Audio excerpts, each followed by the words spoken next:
Cuando mi hija Camila murió en mis brazos a los 38 años, nunca imaginé que el verdadero dolor comenzaría en su propio funeral. Fue entonces cuando el hombre que la había abandonado 10 años atrás apareció vestido de negro, reclamando los 29 millones de dólares que ella me había dejado. Mi nombre es Ricardo Méndez. Tengo 68 años, y durante los últimos 4 meses viví el infierno más grande de mi vida, viendo cómo el cáncer se llevaba lentamente a mi única hija, Camila. Ella era mi todo desde que su madre falleció cuando tenía apenas 12 años. La crié solo, trabajé día y noche para darle la mejor educación, y me llené de orgullo cuando se convirtió en una empresaria exitosa con su propia cadena de tiendas de moda, Camila Boutique Argentina, con locales en Buenos Aires, Córdoba y Rosario. El 15 de marzo de 2024, Camila me llamó a su habitación del Hospital Italiano de Buenos Aires. Sus ojos, que alguna vez brillaron con determinación, ahora reflejaban la serenidad de alguien que sabe que el final está cerca. «Papá», me dijo con voz débil pero firme, «necesito que sepas algo muy importante. He estado preparando todo para vos». Me entregó un sobre sellado con documentos que cambiarían mi vida para siempre. Cuando abrí ese sobre esa noche en mi casa de San Isidro, no podía creer lo que veía. Camila había acumulado una fortuna de 29 millones de dólares a través de su empresa y sus inversiones. En su testamento, redactado con el doctor Alberto Costa, nuestro abogado de familia de confianza, me nombraba su único heredero universal. «Papá, fuiste un padre y una madre para mí. Nadie más merece lo que construí con tanto esfuerzo», había escrito en una carta personal que venía con los documentos. Camila falleció el 22 de marzo de 2024, a las 6:47 de la mañana. Yo sostenía su mano cuando dio su último respiro. En ese momento, sentí que una parte de mi alma se iba con ella. Los días siguientes fueron una mezcla de dolor, papeleo y preparativos para el funeral. El 25 de marzo, el día del funeral en el cementerio de La Recoleta, la calle estaba llena de familiares, amigos y socios comerciales de Camila. Yo estaba en la primera fila, devastado por el dolor, cuando alguien tocó mi hombro. Cuando me di vuelta, vi a un hombre alto, de unos 42 años, vestido con un elegante traje negro y corbata, con lágrimas corriendo por sus mejillas. «Ricardo», dijo con voz quebrada, «soy Martín Pereira. Lamento tanto la pérdida de nuestra querida Camila». Por un momento no reaccioné. Nuestra querida Camila.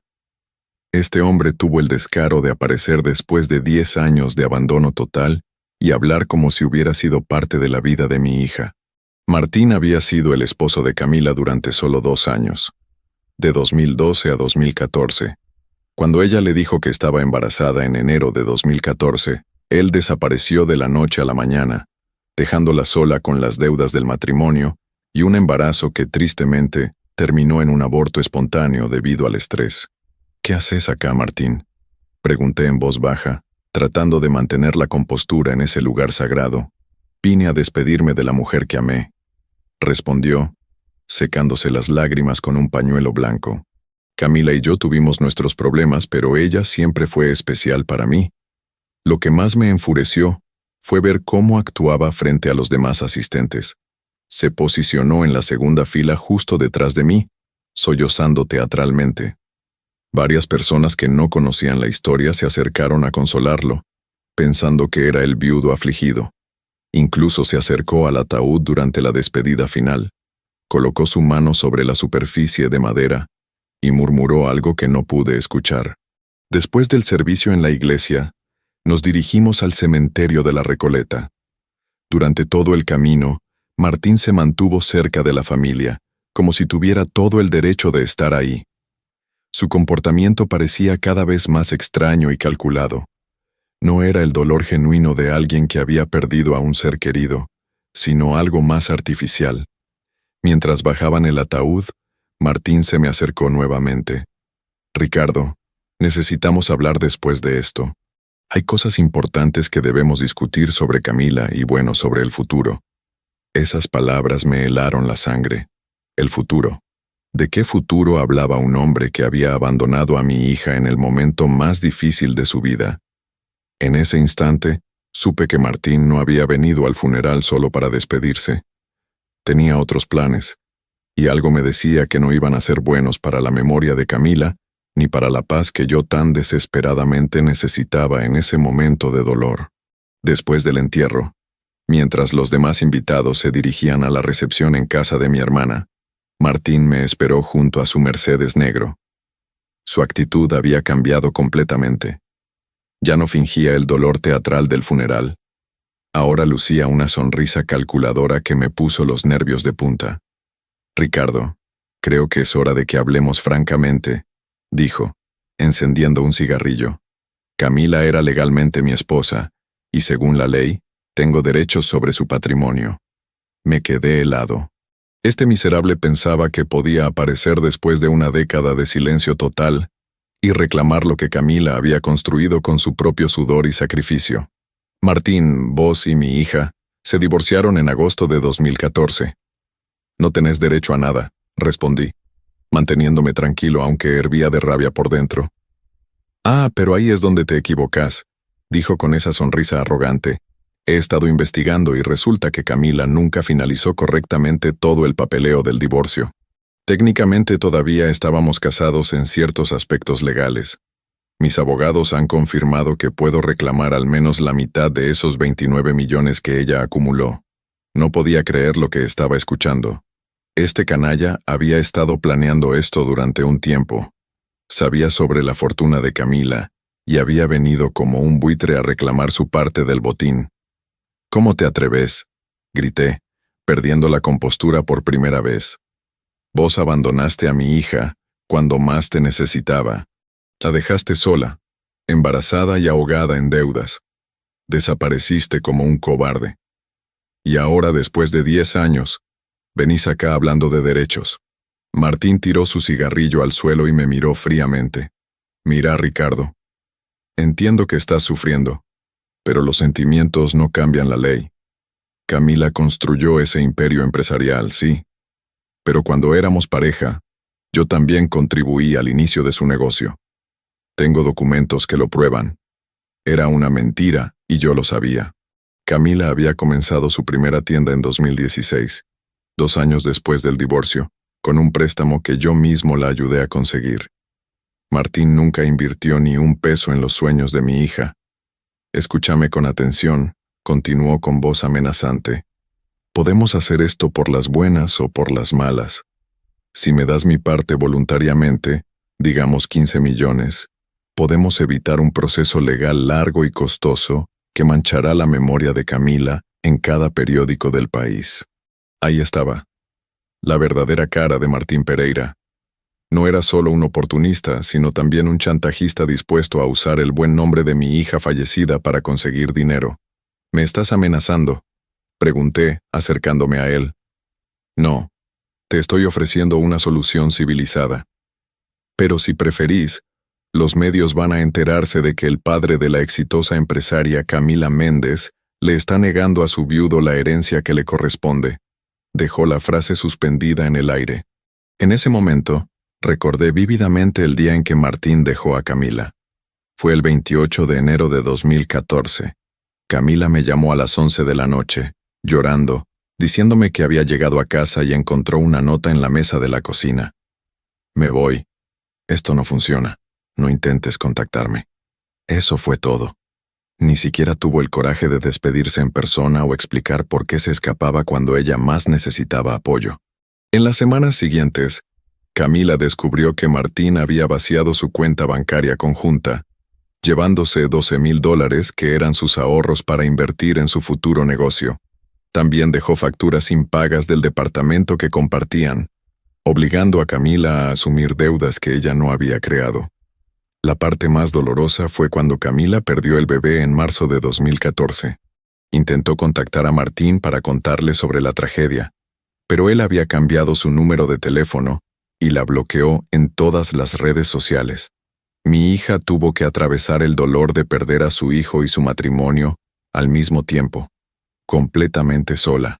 «¿Sabes qué, Martín?», Le dije con una calma que no sabía que tenía. Tenés razón en una cosa. Esto puede hacerse por las buenas o por las malas. Pero te aseguro que si intentás manchar el nombre de mi hija con tus mentiras, te voy a mostrar exactamente de lo que soy capaz. Martín soltó una risa sarcástica. Me estás tratando de asustar, viejo. Yo tengo 42 años y vos 68. Además, tengo recursos y conexiones que ni te podés imaginar. Mi oferta está sobre la mesa.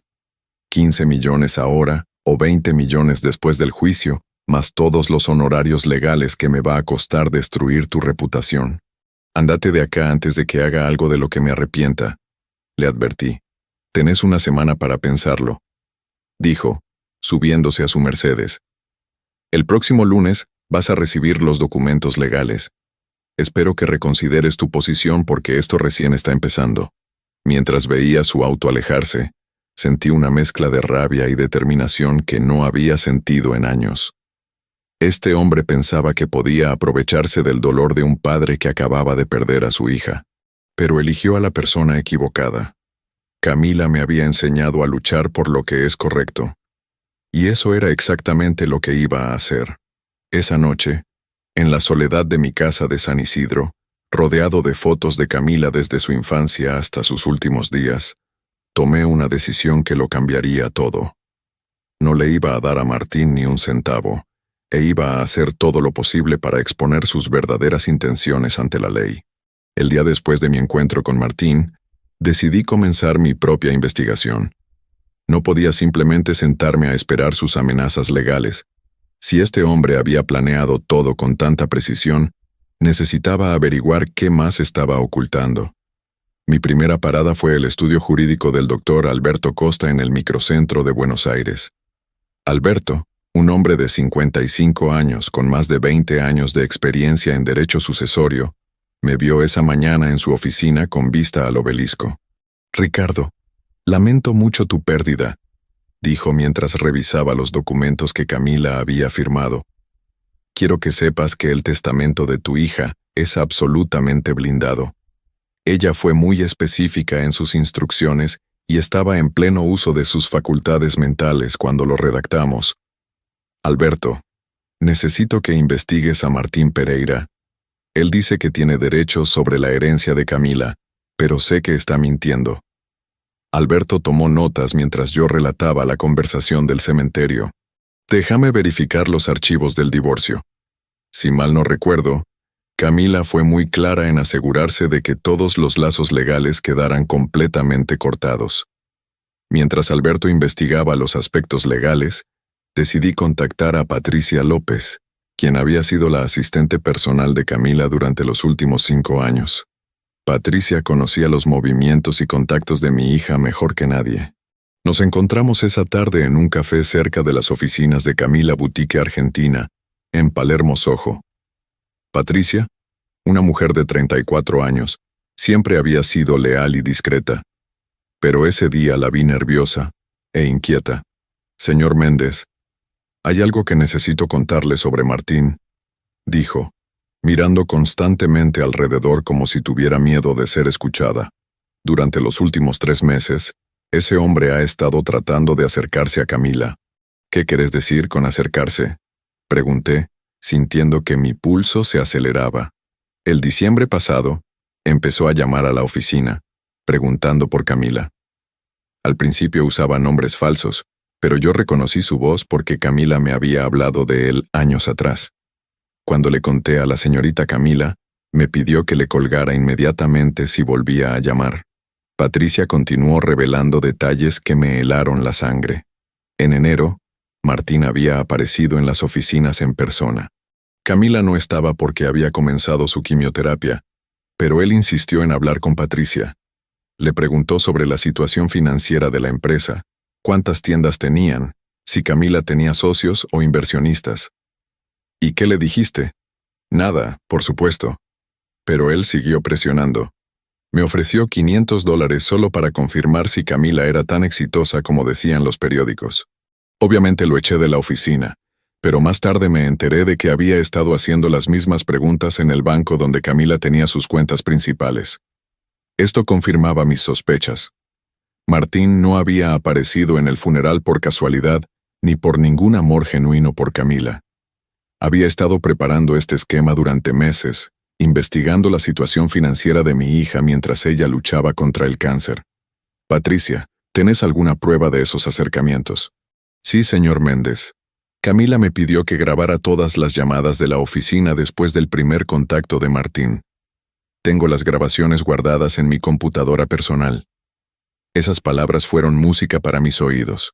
Si Martín había admitido sus verdaderas intenciones durante esas llamadas, tendríamos evidencia sólida de su comportamiento oportunista. Al día siguiente, Patricia me trajo las grabaciones en un pendrive. Al escucharlas en casa, sentí una mezcla de asombro y asco. En una de las grabaciones del 15 de febrero, Martín decía claramente: «Mira, Patricia, sé que Camila está enferma. Solo quiero saber si vale la pena intentar una reconciliación. ¿Me entendés? No voy a perder mi tiempo si ella no tiene nada que ofrecerme». En otra grabación del 8 de marzo, Martín era aún más explícito. «He escuchado que Camila tiene varios millones guardados. Si eso es verdad, creo que podríamos resolver nuestros problemas del pasado. Todos merecen una segunda oportunidad, especialmente cuando hay tanto dinero en juego». Pero la grabación más reveladora fue del 20 de marzo, solo 2 días antes de la muerte de Camila. Martín había llamado preguntando directamente sobre el testamento. ¿Sabes si Camila hizo un testamento? Porque técnicamente, si todavía estamos casados bajo alguna disposición legal, yo tendría derechos automáticos sobre su patrimonio. Ahora entendía el plan de Martín completamente. Había estado monitoreando la enfermedad de Camila, esperando el momento de su muerte para aparecer como el esposo afligido y reclamar la herencia. Era un plan tan cruel como calculado. Esa misma tarde, recibí otra pieza crucial de información a través de Andrés Moretti, un viejo colega con contactos en el sector financiero. Andrés confirmó que Martín efectivamente estaba en serios problemas financieros.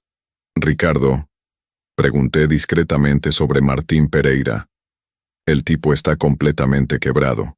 Perdió su empresa de consultoría en 2022 por malas inversiones en criptomonedas. También tiene deudas de juego en varios casinos de Buenos Aires que suman más de $80,000. Los prestamistas lo están presionando y, según mis contactos, está desesperado por conseguir dinero rápido». Todo encajaba perfectamente. Martín no era solo un oportunista, sino un hombre desesperado que veía la muerte de Camila como su única salvación financiera. Había apostado su futuro a conseguir esa herencia, y por eso estaba tan confiado en sus amenazas legales. Con toda esta información, llamé a Alberto para programar una reunión urgente. Teníamos evidencia sólida del carácter fraudulento de Martín, pero necesitábamos preparar una estrategia legal sólida antes de que él cumpliera con su amenaza de iniciar el proceso legal. El viernes por la noche, mientras organizaba todos los documentos y grabaciones, sonó mi teléfono. Era un número desconocido, pero cuando contesté, inmediatamente reconocí la voz de Martín. «Ricardo, espero que hayas reconsiderado mi oferta. El lunes voy a presentar los papeles en el tribunal, y te aseguro que va a ser mucho más caro para vos. Última oportunidad. 15 millones y todos contentos». «Martín», respondí con firmeza, «creo que sos vos el que debería reconsiderar tu posición. He descubierto algunas cosas muy interesantes sobre tus verdaderas intenciones». Hubo un largo silencio antes de que respondiera. «No sé de qué estás hablando, pero te advierto, no juegues conmigo. Tengo recursos y contactos que pueden complicarte mucho la vida. Bueno, vamos a ver quién tiene la mejor mano en este juego», dije antes de colgar. Esa noche, por primera vez desde la muerte de Camila, dormí tranquilo. Sabía que la batalla legal que se avecinaba sería intensa, pero ahora tenía las armas necesarias para defender el legado de mi hija y desenmascarar las verdaderas intenciones de este oportunista. El lunes 1 de abril de 2024, tal como había prometido, Martín cumplió con su amenaza. A las 9 de la mañana, un mensajero tocó a mi puerta, entregándome un sobre oficial del Tribunal de Justicia de la Ciudad Autónoma de Buenos Aires. Al abrirlo, Encontré una demanda de 47 páginas donde Martín reclamaba no solo los 29 millones de dólares, sino también daños por ocultamiento malicioso de bienes matrimoniales. Su argumento legal era retorcido pero aparentemente bien estructurado.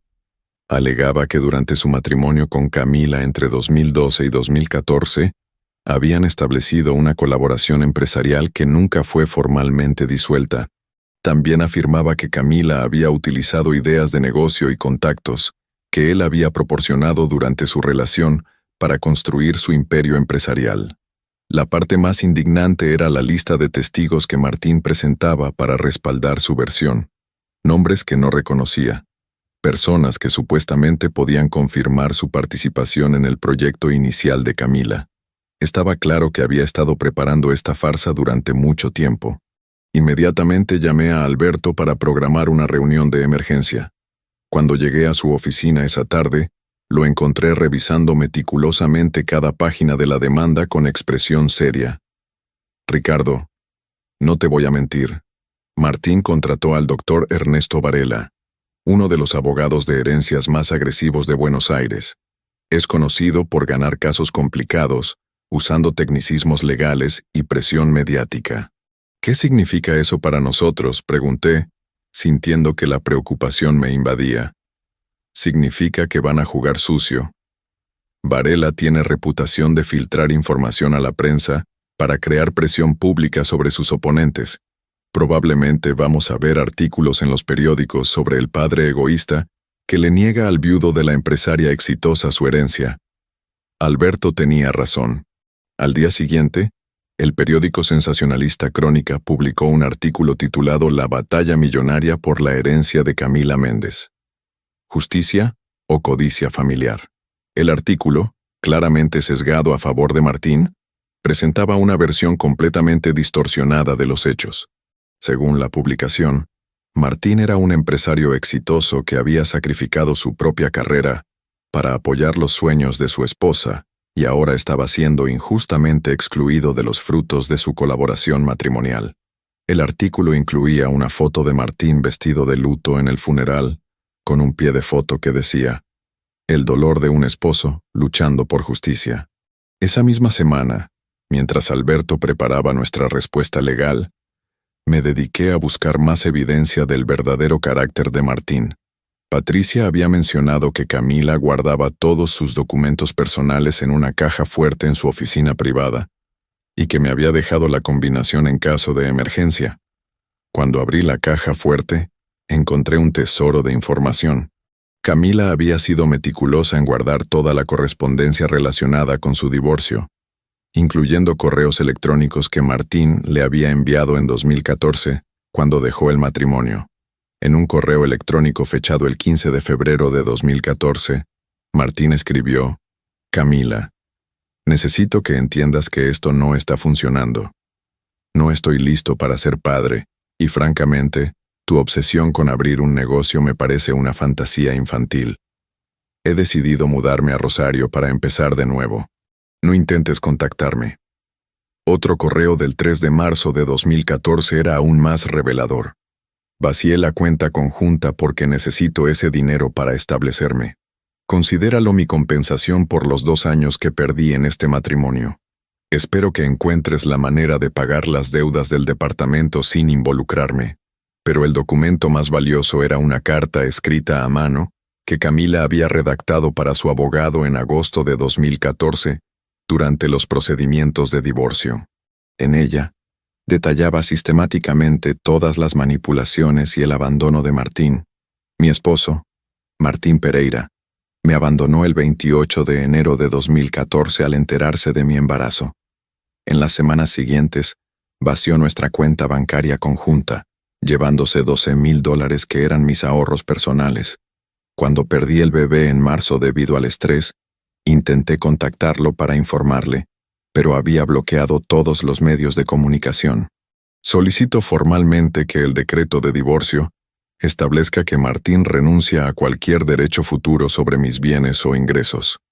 Esta carta estaba notariada y tenía pleno peso legal. Era la prueba definitiva de que Martín había renunciado voluntariamente a todos los derechos sobre el patrimonio de Camila. Armado con esta evidencia, volví al estudio de Alberto con renovada confianza. Cuando le mostré los documentos, su expresión cambió completamente. «Ricardo, esto es oro puro», dijo con una sonrisa. «Esta carta notariada prueba no solo el abandono voluntario de Martín, sino también su renuncia explícita a derechos futuros. Cualquier juez con medio cerebro va a desestimar su demanda inmediatamente. Pero Alberto también me advirtió sobre las tácticas que podíamos esperar. Varela va a intentar desacreditar estos documentos. Va a decir que Camila estaba emocionalmente perturbada durante el divorcio o que las circunstancias han cambiado. También va a intentar probar que Martín contribuyó de alguna manera al éxito posterior de Camila. Para fortalecer nuestro caso, Alberto sugirió que encontráramos personas que hubieran conocido a Martín durante su matrimonio con Camila para testificar. Necesitamos testigos que puedan confirmar su abandono y su falta de apoyo a los proyectos empresariales de tu hija. Entonces, recordé a Laura Domínguez, la mejor amiga de Camila desde la universidad. Laura había sido testigo directo del sufrimiento de mi hija durante el divorcio y conocía perfectamente las circunstancias del abandono de Martín. Cuando contacté a Laura, inmediatamente se ofreció a testificar a nuestro favor. «Señor Méndez, yo estuve con Camila el día que Martín la dejó. Nunca voy a olvidar cómo lloró esa noche, diciéndome que se sentía traicionada no solo como esposa, sino como persona. Ese hombre es un cobarde, y no puede aparecer ahora reclamando derechos que voluntariamente abandonó». Laura también me proporcionó información adicional sobre Martín que no conocía.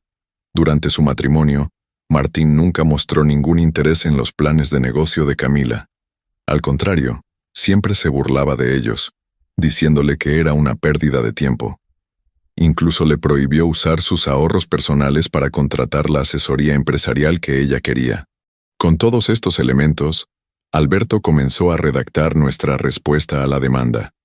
Pero antes de presentarla, decidimos tomar un paso estratégico que pondría a Martín en una posición muy incómoda. «Ricardo», dijo Alberto, «vamos a pedirle al tribunal que le exija a Martín presentar evidencia documental de su supuesta contribución al éxito empresarial de Camila. Si realmente participó en la creación de su fortuna, debe tener contratos, facturas, registros de inversión. Sabemos que no los tiene, pero obligarlo a intentar producirlos va a revelar la naturaleza fraudulenta de su reclamo». Esa noche, mientras revisaba todos los documentos que habíamos recopilado una vez más, sentí una mezcla de tristeza y determinación. Camila había sido una mujer extraordinaria que construyó su éxito a pesar de las traiciones y el abandono. Mi deber como padre era proteger su legado de las garras de aquellos que solo veían su muerte como una oportunidad para enriquecerse fácilmente. Mientras Alberto preparaba nuestra respuesta legal, Patricia me contactó con información que cambiaría completamente el curso de nuestro caso. Me pidió que la encontrara en su departamento un jueves por la noche, asegurándome que tenía algo explosivo para mostrarme. Cuando llegué a su lugar en Belgrano, Patricia parecía nerviosa pero determinada. «Señor Méndez, después de nuestra última conversación, recordé algo importante. Camila no solo me pidió que grabara las llamadas telefónicas de Martín, también instaló un sistema de grabación en su oficina personal después de su primera reunión en persona con él». Patricia encendió su laptop y me mostró una carpeta llena de archivos de audio. Camila fue muy cautelosa. Cuando Martín apareció en enero, preguntando sobre sus finanzas, ella sospechó que intentaría algo más adelante. Así que decidió grabar cualquier reunión futura que pudiera tener con él. «¿Hubo más reuniones?», pregunté, sintiendo que estaba a punto de descubrir algo crucial. «Sí, señor Méndez. 2 reuniones que Camila nunca le contó a nadie, ni siquiera a usted. Martín visitó su oficina el 28 de febrero y nuevamente el 14 de marzo, justo una semana antes de que ella falleciera. Patricia reprodujo la primera grabación del 28 de febrero. Al escuchar la voz de Camila, débil pero firme, se me hizo un nudo en la garganta. Era obvio que ya estaba muy enferma, pero mantenía su dignidad. «Martín», ¿Qué querés después de todos estos años? Podía escuchar decir a Camila.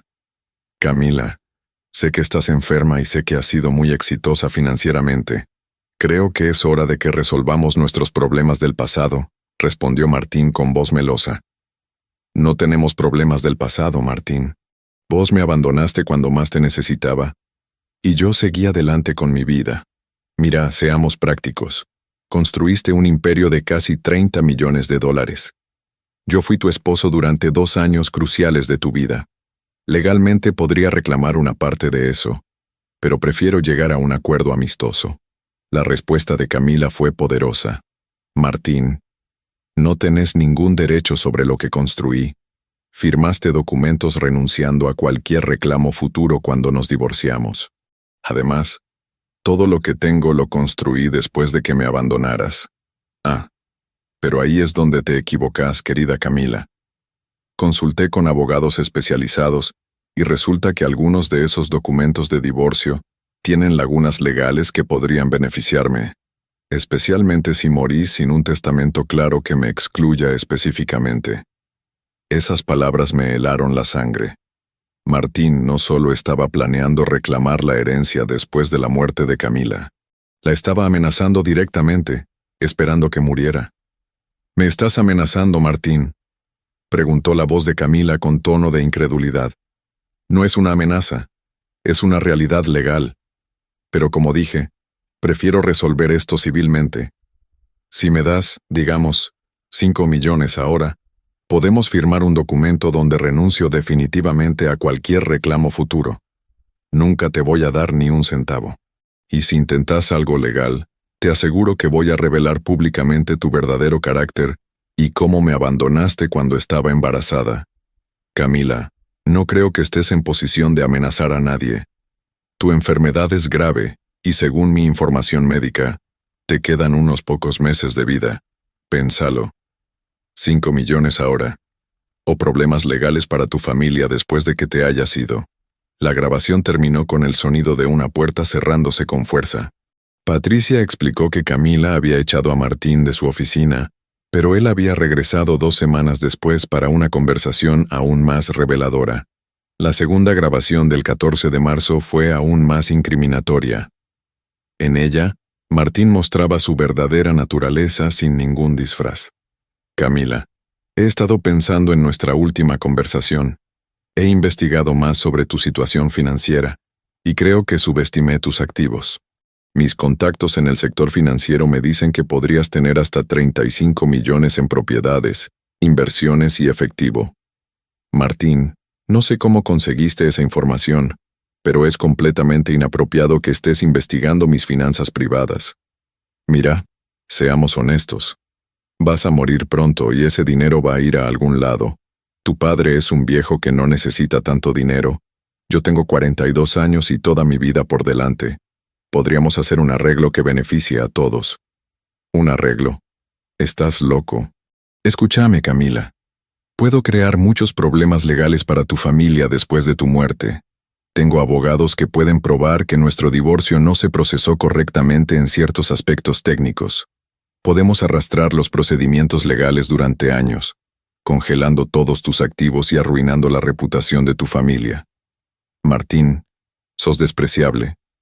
No puedo creer que alguna vez estuve casada con vos. Soy realista, Camila, pero te voy a hacer una última oferta generosa. Me das 15 millones ahora, y te garantizo que tu padre va a heredar el resto sin ningún problema. Si rechazas esta propuesta, te aseguro que voy a luchar por todo, y tu familia no va a ver ni un peso de tu fortuna sin pasar por años de batallas legales. La voz de Camila en la grabación sonaba cansada pero determinada. Martín, mejor escúchame bien. Nunca te voy a dar nada. Modifiqué mi testamento específicamente para excluirte de cualquier herencia, y he documentado todas tus amenazas. Si intentas algo después de mi muerte, mi familia va a tener todas las pruebas necesarias para mostrar que sos un oportunista sin vergüenza. Ya vamos a ver, Camila. Ya vamos a ver quién tiene la última palabra en este asunto. Patricia detuvo la grabación y me miró con expresión grave. Señor Méndez, después de esta segunda visita, Camila me pidió que contactara inmediatamente a su abogado Alberto, para modificar el testamento. También me instruyó que guardara estas grabaciones en un lugar seguro y se las entregara a usted si Martín intentaba alguna acción legal después de su muerte. Era increíble. Camila, incluso en sus últimos días, había estado protegiendo mi futuro y el suyo de las garras de este manipulador. Las grabaciones no solo probaban las intenciones oportunistas de Martín, sino también sus amenazas directas y su conocimiento ilegal de información financiera confidencial. Patricia, ¿cómo está consiguiendo Martín información sobre las finanzas de Camila? Eso es algo más que descubrí, señor Méndez. El martes pasado, un empleado del banco me contactó discretamente. Aparentemente, Martín había intentado sobornar a uno de los cajeros para obtener información sobre las cuentas de Camila. El empleado rechazó el soborno, pero Martín insistió varias veces durante febrero y marzo. Esto agregaba otro delito al historial de Martín: intento de soborno y acceso ilegal a información bancaria. Con esta nueva evidencia, nuestro caso no solo era sólido para defender la herencia, sino que también podíamos presentar cargos criminales contra Martín. Esa noche, llamé a Alberto para contarle sobre las grabaciones. Su reacción fue de total asombro. Ricardo, con esta evidencia no solo vamos a ganar el caso, sino que Martín podría enfrentar cargos criminales por amenazas, intento de extorsión y acceso ilegal a información financiera. Esto cambia completamente nuestra estrategia. Ya no estamos jugando a la defensiva. Vamos al ataque. Por primera vez desde la muerte de Camila, sentí que la justicia estaba de nuestro lado.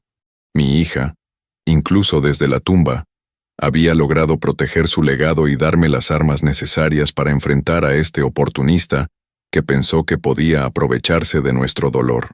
El 15 de mayo de 2024, llegó el día de la primera audiencia en el Tribunal de Justicia de la Ciudad Autónoma de Buenos Aires. Alberto y yo llegamos temprano, cargados con cajas llenas de documentos, grabaciones y testimonios. Llevaba mi mejor traje negro, el mismo que había usado en el funeral de Camila, sintiendo que de alguna manera ella estaría presente en esa sala, apoyándome. A las 9:30, Martín entró en la sala del tribunal acompañado por su abogado, el doctor Ernesto Varela, y 3 personas que no reconocía. Martín llevaba un impecable traje gris y una expresión de falsa solemnidad, como si fuera la víctima en todo este asunto. La jueza María del Valle, una mujer de unos 50 años con reputación de ser estricta pero justa, abrió la sesión explicando el procedimiento. Martín, como demandante, tendría la primera oportunidad de presentar su caso. Ernesto Varela se puso de pie con arrogancia y comenzó su argumento. Su señoría, mi cliente, Martín Pereira, fue el devoto esposo de Camila Méndez durante los años más formativos de su carrera empresarial. Durante su matrimonio entre 2012 y 2014, Martín proporcionó el apoyo emocional, intelectual y logístico que permitió a Camila desarrollar las ideas que más tarde llevarían a su éxito millonario. Varela continuó con una versión completamente distorsionada de los hechos. Mi cliente sacrificó sus propias oportunidades profesionales para apoyar los sueños empresariales de su esposa. Fue él quien sugirió el concepto de tiendas de moda, que combinaban elegancia argentina con precios accesibles. También fue Martín quien la presentó a contactos clave en el sector minorista, que más tarde se convirtieron en socios comerciales de Camila. Escuchar esas mentiras descaradas me hizo hervir la sangre, pero Alberto me había aconsejado mantener la compostura durante la presentación de la parte contraria. Varela luego presentó a sus 3 testigos. El primero fue Ramón Simons, quien se identificó como consultor de negocios y afirmó haber conocido a Martín y Camila durante su matrimonio. Trabajé con Martín en 2013 desarrollando el plan de negocios para las tiendas de moda de Camila, declaró Simons bajo juramento. Martín fue el cerebro detrás de la estrategia empresarial. Camila tenía el capital inicial, pero fue Martín quien diseñó todo el modelo operativo. La segunda testigo fue Sarah Jones, quien se presentó como ex socia comercial y respaldó la versión de que Martín había sido fundamental en los primeros pasos empresariales de Camila. El tercer testigo, Alberto Reed, Afirmó ser un inversionista que había conocido a Camila a través de Martín y había participado en las primeras rondas de financiación de sus tiendas. Cuando estos supuestos testigos terminaron sus declaraciones, Alberto se inclinó hacia mi oído. Ricardo, esta gente claramente está mintiendo. Sus testimonios son demasiado coordinados y específicos. Los vamos a desenmascarar durante el contrainterrogatorio. Era el turno de Alberto para presentar nuestro caso, y su estrategia fue brillante. En lugar de comenzar con argumentos legales, decidió reproducir directamente las grabaciones que Patricia había guardado. Su señoría, antes de presentar nuestros argumentos, queremos que el tribunal escuche las propias palabras del demandante, grabadas durante sus reuniones con la fallecida Camila Méndez durante los últimos meses de su vida. Cuando comenzó a reproducirse la primera grabación del 28 de febrero, vi que la expresión de Martín cambiaba completamente. Su cara se puso pálida y comenzó a susurrar furiosamente al oído de su abogado. La voz de Camila llenó la sala. Martín, no tenés ningún derecho sobre lo que construí. Firmaste documentos renunciando a cualquier reclamo futuro cuando nos divorciamos. Y luego, la respuesta reveladora de Martín. Consulté con abogados especializados, y resulta que algunos de esos documentos de divorcio tienen lagunas legales que podrían beneficiarme, especialmente si morís sin un testamento claro, que me excluya específicamente. El silencio en la sala del tribunal fue absoluto. La jueza del Valle tomaba notas atentamente mientras escuchaba las amenazas explícitas de Martín hacia Camila. Cuando llegó la parte donde Martín decía, «Tu enfermedad es grave y según mi información médica, te quedan unos pocos meses de vida. Pénsalo. 5 millones ahora, o problemas legales para tu familia después de que te hayas ido». Vi a varios asistentes en la sala intercambiar miradas de asco. Alberto detuvo la grabación y se dirigió a la jueza.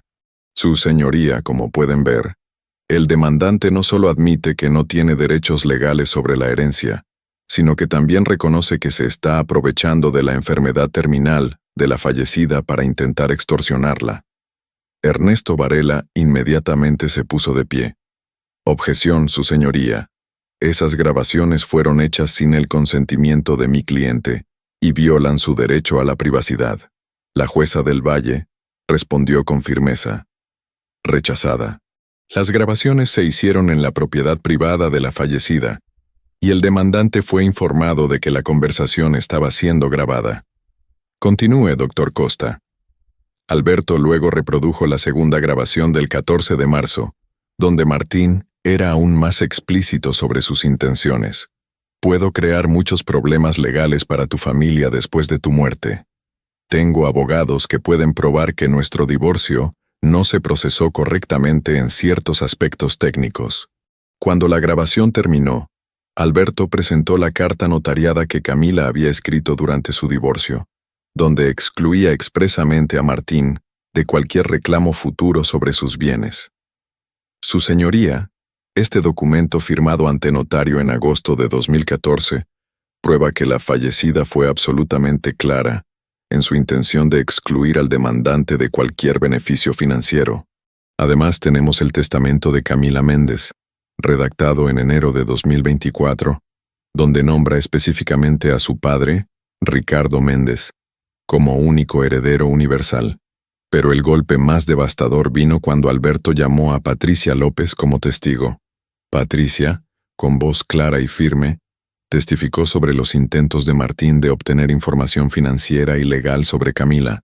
El demandante intentó sobornarme en múltiples ocasiones para obtener información confidencial sobre las finanzas de Camila Méndez. También intentó sobornar a empleados del banco para acceder ilegalmente a las cuentas de la fallecida, todo mientras ella luchaba contra el cáncer. Durante el contrainterrogatorio de los testigos de Martín, Alberto magistralmente probó que sus declaraciones eran fabricadas. Cuando cuestionó a Ramón Simons sobre supuestas reuniones de negocios en 2013, Simons no pudo proporcionar direcciones específicas, fechas exactas ni documentos para respaldar sus afirmaciones. Puede mostrarle al tribunal alguna factura, contrato o documento que pruebe su supuesta colaboración con el señor Pereira en 2013, preguntó Alberto. Bueno, esos documentos se perdieron durante una mudanza, respondió Simmons nerviosamente. Qué conveniente, replicó Alberto con ironía. Cuando cuestionó a Sarah Jones sobre su supuesta asociación comercial con Camila, la mujer tampoco pudo producir ninguna evidencia documental. Peor aún, cuando Alberto le preguntó sobre detalles específicos del negocio de moda, quedó claro que no sabía nada sobre el sector minorista. Al final de la audiencia, que duró más de 4 horas, la jueza del Valle anunció que estudiaría toda la evidencia presentada y emitiría su veredicto en las próximas semanas. Cuando salimos del tribunal, los periodistas nos esperaban afuera.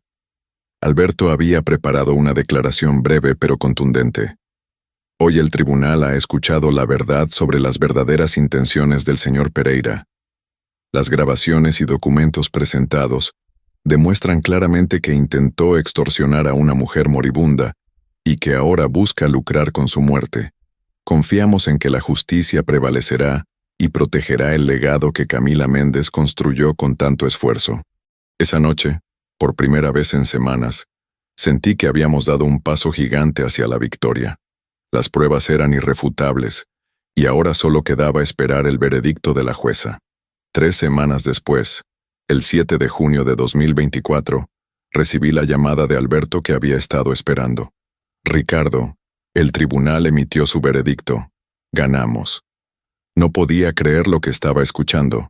Después de meses de dolor, amenazas y batallas legales, finalmente habíamos triunfado. ¿Qué dijo la jueza?, pregunté, sintiendo que las lágrimas comenzaban a brotar. La jueza del Valle fue absolutamente contundente. Desestimó completamente la demanda de Martín, declarando que todas sus afirmaciones carecían de fundamento legal y estaban basadas en testimonios falsos. Además, ordenó una investigación criminal contra él por intento de extorsión, soborno y acceso ilegal a información bancaria. Esa tarde fui al tribunal para obtener una copia del veredicto. El documento de 23 páginas era una vindicación completa no solo de mi defensa, sino también del legado de Camila.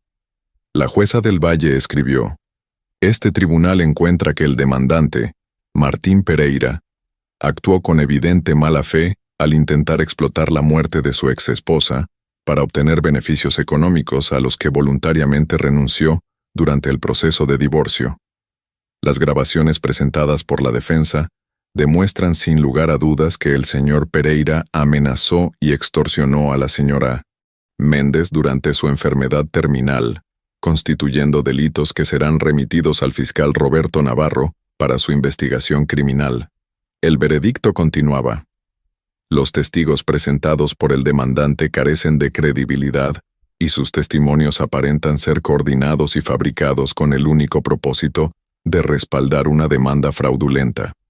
Por el contrario, la evidencia documental presentada por la defensa, incluyendo la carta notariada de renuncia de derechos, firmada por el señor Pereira en 2014, el testamento legalmente blindado de la señora Méndez y los testimonios verificables de personas cercanas a la fallecida, establecen sin lugar a dudas que Ricardo Méndez es el único y legítimo heredero universal.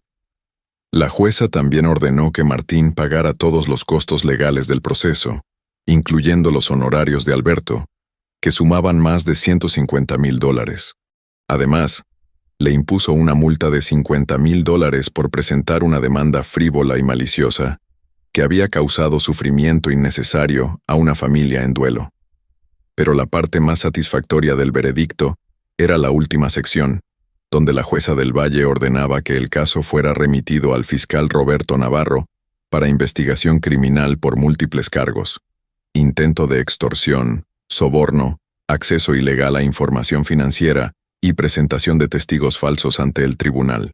2 días después del veredicto, los medios de comunicación que habían publicado artículos favorables a Martín tuvieron que publicar rectificaciones. El mismo periódico que había titulado La batalla millonaria por la herencia de Camila Méndez, Justicia o Codicia Familiar ahora publicaba: Estafador desenmascarado, Martín Pereira intentó extorsionar a empresaria moribunda. La verdad finalmente había salido a la luz, y el buen nombre de Camila quedó completamente vindicado ante la opinión pública. Una semana después del veredicto, recibí una llamada inesperada de Luis Martínez, un detective privado especializado en fraudes financieros. Luis había estado siguiendo el caso en las noticias y tenía información que pensó que me interesaría. Señor Méndez, he estado investigando a Martín Pereira por otros asuntos, y creo que debería saber que su hija no fue su única víctima. Luis me explicó que había sido contratado por otras 2 mujeres, que también habían sido víctimas de esquemas similares por parte de Martín. La primera era Rocío Fernández, una arquitecta de 38 años, que había estado brevemente comprometida con Martín en 2017. Rocío conoció a Martín en una conferencia de negocios. Él la cortejó intensamente durante 6 meses, y cuando descubrió que ella había heredado una propiedad valiosa de sus padres, le propuso matrimonio. Afortunadamente, Rocío se dio cuenta de sus verdaderas intenciones antes de casarse cuando descubrió que Martín había estado investigando secretamente su situación financiera. La segunda víctima era aún más trágica. Antonio Serrano, un empresario jubilado de 65 años, había invertido $200,000 en un supuesto proyecto de desarrollo inmobiliario que Martín le había presentado en 2020. El proyecto resultó ser completamente fraudulento, y Antonio perdió todos sus ahorros de jubilación. Antonio presentó una denuncia penal contra Martín en 2021, pero Martín logró salir del país temporalmente, y el caso se estancó en el sistema judicial, explicó Luis. Esta información pintaba un cuadro claro. Martín era un estafador en serie que se especializaba en identificar personas vulnerables con recursos financieros significativos y luego manipularlas para obtener dinero. Camila había sido solo su objetivo más ambicioso. Decidí contactar tanto a Rocío como a Antonio para ver si estarían dispuestos a testificar en el proceso criminal que ahora enfrentaba Martín. Ambos aceptaron inmediatamente, ansiosos por ver finalmente justicia después de años de sentirse impotentes. El 15 de julio de 2024, el fiscal Roberto Navarro formalmente acusó a Martín Pereira de múltiples cargos criminales: intento de extorsión, fraude, soborno, acceso ilegal a información bancaria y presentación de testimonio falso. Con los testimonios de Rocío y Antonio, el fiscal pudo agregar cargos adicionales de estafa y fraude en inversiones. Durante los siguientes meses, mientras el caso criminal avanzaba, me dediqué a cumplir con el verdadero deseo de Camila: usar su fortuna para hacer el bien en el mundo. En su testamento, mi hija había incluido instrucciones específicas sobre cómo quería que se utilizara parte de su patrimonio. Papá, si algo me pasa, quiero que uses $10 millones para crear una fundación que ayude a mujeres emprendedoras que, como yo, necesitan una oportunidad para hacer realidad sus sueños, especialmente aquellas que han sido abandonadas o traicionadas por sus parejas. Quiero que mi legado sea de esperanza, no de dolor. Con la ayuda de Alberto y un equipo de abogados especializados en organizaciones sin fines de lucro, comenzamos a trabajar en la creación de la Fundación Camila Méndez para Mujeres Emprendedoras. La fundación proporcionaría no solo financiamiento para proyectos empresariales, sino también mentoría, capacitación y apoyo emocional para mujeres que habían superado situaciones difíciles. En septiembre de 2024, mientras buscábamos una sede para la fundación, recibí noticias sobre el juicio criminal de Martín. El proceso había comenzado, y el fiscal había presentado un caso devastador contra él. Laura Domínguez, la mejor amiga de Camila, testificó sobre el abandono de Martín durante el embarazo y divorcio. Patricia López proporcionó evidencia detallada de los intentos de soborno y manipulación. Rocío Fernández y Antonio Serrano relataron sus propias experiencias con los esquemas fraudulentos de Martín. Pero el testimonio más impactante vino de alguien completamente inesperado. Mercedes López, una enfermera del Hospital Italiano de Buenos Aires que había cuidado a Camila durante sus últimos días. Mercedes testificó que en marzo de 2024, solo una semana antes de la muerte de Camila, Había sorprendido a Martín tratando de entrar a la habitación de Camila sin autorización, llevando documentos que parecían ser contratos o acuerdos legales. Cuando le pregunté qué estaba haciendo, me dijo que era el esposo de la paciente y que necesitaba que ella firmara algunos papeles importantes. Pero yo sabía por las enfermeras del turno anterior que la señora Méndez había dejado instrucciones específicas de que este hombre no podía visitarla bajo ninguna circunstancia. Mercedes explicó que cuando revisó las cámaras de seguridad del hospital, descubrió que Martín había intentado entrar a la habitación de Camila en 3 ocasiones diferentes durante la última semana de su vida, siempre evitando las horas de visita cuando la familia estaría presente. En una ocasión, logró entrar brevemente a la habitación cuando yo estaba en otra planta. Cuando regresé, encontré a la señora Méndez muy angustiada. Me dijo que ese hombre la había estado presionando para firmar documentos y que la había amenazado con arruinar a su familia si no cooperaba. Esta revelación agregó otro cargo criminal: acoso y amenazas a una paciente vulnerable en su lecho de muerte. El 12 de octubre de 2024, el jurado llegó a su veredicto. Martín Pereira fue declarado culpable de todos los cargos. La sentencia fue severa: 8 años de prisión, restitución de $200,000 a Antonio Serrano, multas adicionales que sumaban $300,000 y prohibición permanente de ejercer cualquier actividad comercial o financiera en Argentina después de cumplir su condena. Cuando el veredicto fue leído, vi a Martín hundirse en su silla, finalmente derrotado. Ya no era el hombre arrogante y manipulador que había aparecido en el funeral de mi hija. Era simplemente un criminal convicto que tendría que enfrentar las consecuencias de sus acciones. Después del juicio, Rocío Fernández se me acercó con lágrimas en los ojos. Señor Méndez, gracias por no rendirse. Su valentía al enfrentar a este hombre me dio la fuerza para finalmente hablar sobre lo que me hizo. Camila habría estado orgullosa de usted. Esas palabras significaron más para mí que cualquier veredicto judicial. Había logrado proteger no solo el legado de mi hija, sino también prevenir que Martín siguiera victimizando a otras personas. El 15 de noviembre de 2024, exactamente 8 meses después de la muerte de Camila, inauguramos oficialmente la Fundación Camila Méndez para Mujeres Emprendedoras, en un moderno edificio de Puerto Madero, con vista al río y el horizonte de Buenos Aires. La fachada de vidrio llevaba el nombre de mi hija en letras plateadas que brillaban bajo el sol. Ese día, más de 200 personas asistieron a la ceremonia de inauguración.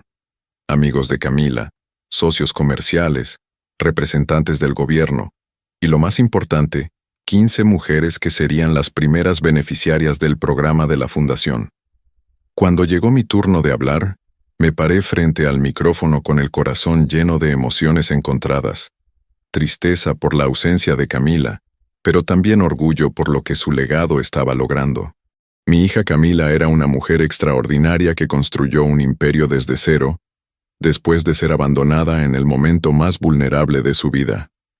Ella entendía el dolor de sentirse traicionada, el miedo de estar sola y la desesperación de no tener recursos.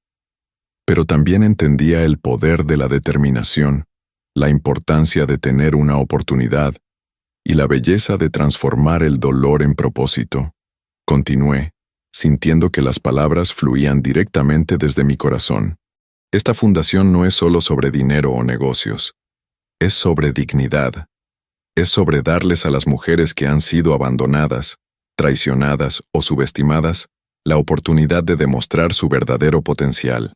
Cada vez que esta fundación ayude a una mujer a realizar sus sueños, estaremos honrando la memoria de Camila y asegurándonos de que su espíritu de superación siga vivo. Después de mi discurso, presenté a María del Carmen Ruiz, la primera mujer beneficiaria de la fundación.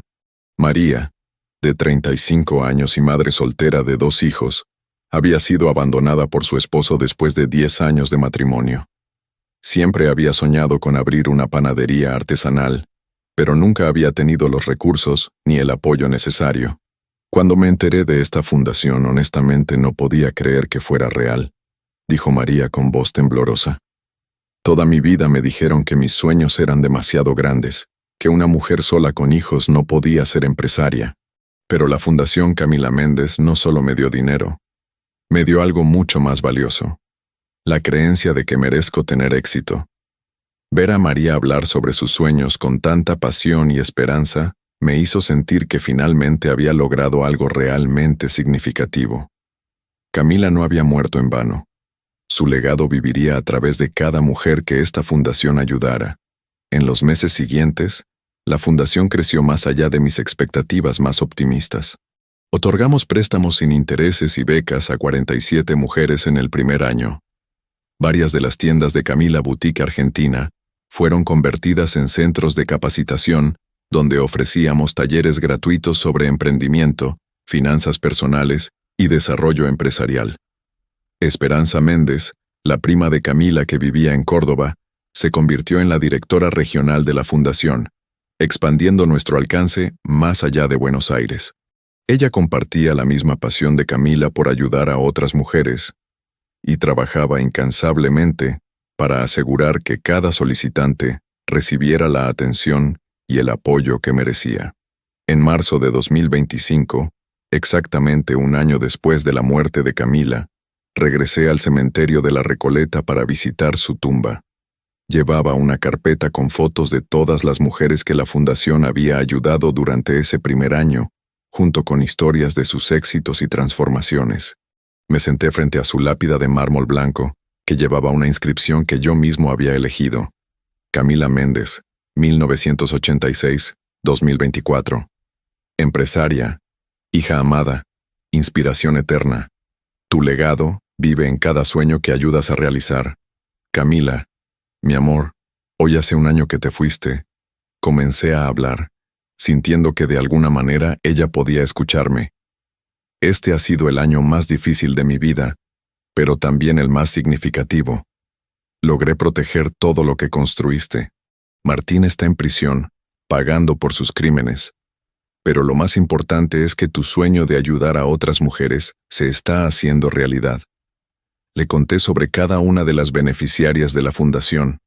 Le hablé sobre María, cuya panadería ya tenía 2 sucursales y empleaba a 5 personas. Le conté sobre Gabriela, una diseñadora gráfica que había creado una agencia exitosa después de ser abandonada con 3 hijos.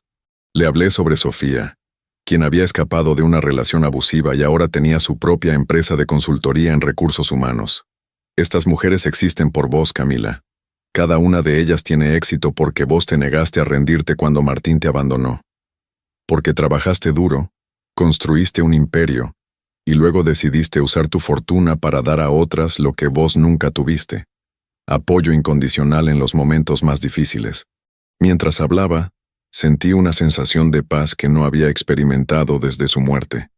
El dolor de perderla nunca desaparecería completamente, pero ahora estaba mezclado con algo más profundo: propósito y legado.